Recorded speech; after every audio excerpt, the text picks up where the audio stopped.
नमस्कार दोस्तों, DWSS blogs की तरफ से गणेश चतुर्थी की आप सभी को बहुत बहुत शुभकामनाएं।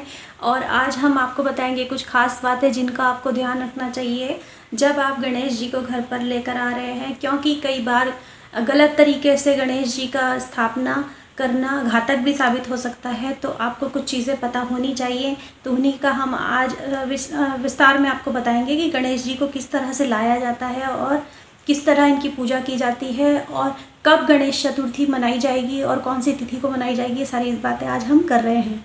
तो नमस्कार। तो गणेश चतुर्थी का जो त्यौहार है बहुत ही धूमधाम से पूरे देश में मनाया जाता है और पूरे विश्व में मनाया जाता है। तो कल के दिन यानी 31 अगस्त को पूजा विधि के साथ गणेश जी की स्थापना की जाएगी। सभी मंदिरों में और सभी पंडालों में तैयारियां शुरू हो चुकी हैं।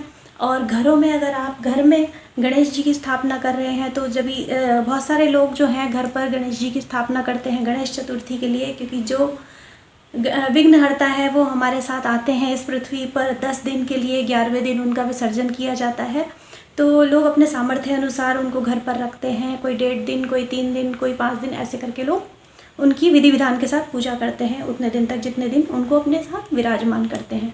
तो कुछ खास बातें हैं जो आपको ध्यान रखनी है गणेश जी को घर में लाते वक्त। उससे पहले हम ये जान लेते हैं कि कब मनाई जाती है गणेश चतुर्थी। गणेश चतुर्थी भादों के महीने में शुक्ल पक्ष की जो तिथि होती है उसमें मनाई जाती है, जो कि कल है।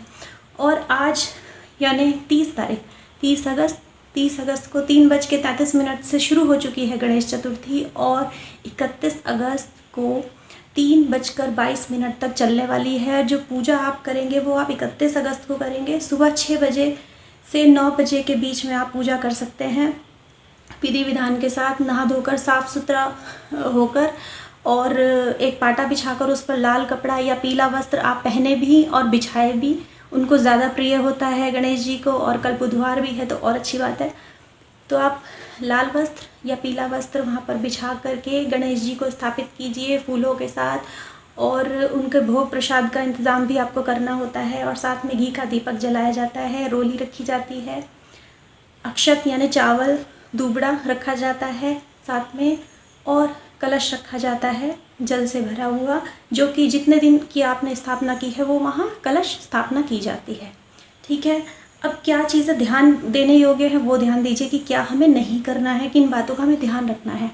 तो जब आप गणेश जी को घर पर लेकर आ रहे हैं, ध्यान रहे उस वक्त गणेश जी का जो फेस है वो कवर्ड होना चाहिए लाल कपड़े से या फिर पीले कपड़े से, और हो सके तो लाल कपड़े से कवर्ड होना चाहिए जब भी आप गणेश जी को घर पर लेकर आ रहे हैं।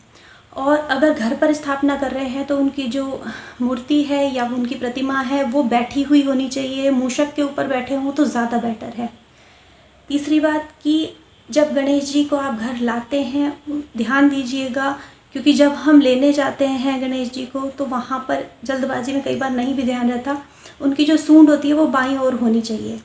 ठीक है, इस बात का आप खास ध्यान रखना। और नृत्य करते हुए गणेश जी बिल्कुल नहीं होने चाहिए, क्योंकि वो उससे घर में प्रॉब्लम शुरू होती है, और वो किसी को उपहार में भी आपको बिल्कुल नहीं देनी चाहिए, क्योंकि मांगलिक कार्यों में भी गणेश जी की स्थापना होती है। तो ये काम कभी भी ना कीजिए।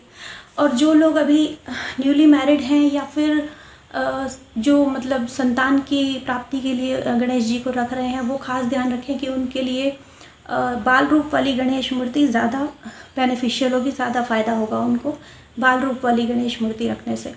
ठीक है। व्यवसाय या करियर जॉब के लिए आप रख रहे हैं तो उस केस में आप जो मूर्ति आप रखेंगे गणेश जी की वो सिंदूरी कलर की हो तो ज़्यादा अच्छा है। सिंदूरी कलर की मूर्ति आप रख सकते हैं, बाईं ओर सूंड वाली, और बैठी हुई प्रतिमा या मूर्ति आप घर में स्थापित कर सकते हैं फूलों के साथ, फलों के साथ। और बाकी आपके सामर्थ्य अनुसार, भाव के भूखे होते हैं भगवान, अपने सामर्थ्य अनुसार जो आप कर सकते हैं आप करिए। बाकी जो मूर्ति की स्थापना है वो होगी पश्चिम या उत्तर दिशा में, ये याद रखिएगा। तो इन चीज़ों का ध्यान रखिए, और उम्मीद है आपको वीडियो पसंद आई होगी। पसंद आई तो लाइक शेयर ज़रूर करना और सब्सक्राइब ज़रूर कर ले जाए। Thank you so much.